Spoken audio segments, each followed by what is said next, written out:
എന്തായാലും champions trophy ക്രിക്കറ്റിന് Indian ടീമിനെ പാകിസ്ഥാനിലേക്ക് അയക്കില്ലെന്ന് പറയുകയാണ് BCCI.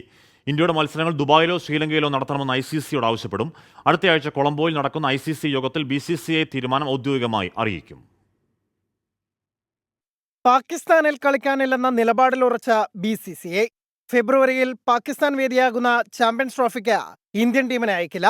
ടൂർണമെന്റിന്റെ വേദി മാറ്റണം, അല്ലെങ്കിൽ ഹൈബ്രിഡ് മാതൃകയിൽ ഇന്ത്യയുടെ മത്സരങ്ങൾ മാത്രം ദുബായിലോ ശ്രീലങ്കയിലോ സംഘടിപ്പിക്കണമെന്ന് BCCI ICCയോട് ആവശ്യപ്പെടും. 2008 മുംബൈ ഭീകരാക്രമണത്തിന് ശേഷം രാഷ്ട്രീയ കാരണങ്ങളാൽ ഇന്ത്യ പാകിസ്ഥാനിൽ കളിക്കാൻ പോയിട്ടില്ല. കഴിഞ്ഞ ഏഷ്യ കപ്പിൽ പാകിസ്ഥാൻ വലിയ സമ്മർദ്ദങ്ങൾ ഉയർത്തിയെങ്കിലും ഇന്ത്യ വഴങ്ങിയില്ല.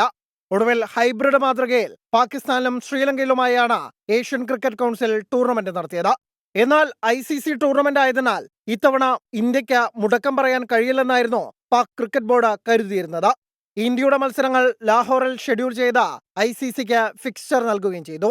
എന്നാൽ നിലപാടിൽ മാറ്റമില്ലെന്ന് BCCI പ്രഖ്യാപിച്ചതോടെ ICCയും പെട്ടിരിക്കുകയാണ്. ഇത്തരം ബഹിഷ്കരണങ്ങൾ നടത്തുന്ന ടീമിനെ വിലക്കണമെന്നാണ് ചട്ടം. എന്നാൽ ICCയുടെ പ്രധാന വരുമാനമാർഗമായ BCCയെ പിണക്കാനാവില്ല. ഇനി ഈ വിഷയത്തിൽ ICC എന്ത് തീരുമാനമെടുക്കുമെന്നതിലാണ് ആരാധകരുടെ ആകാംക്ഷ. Sports desk 24.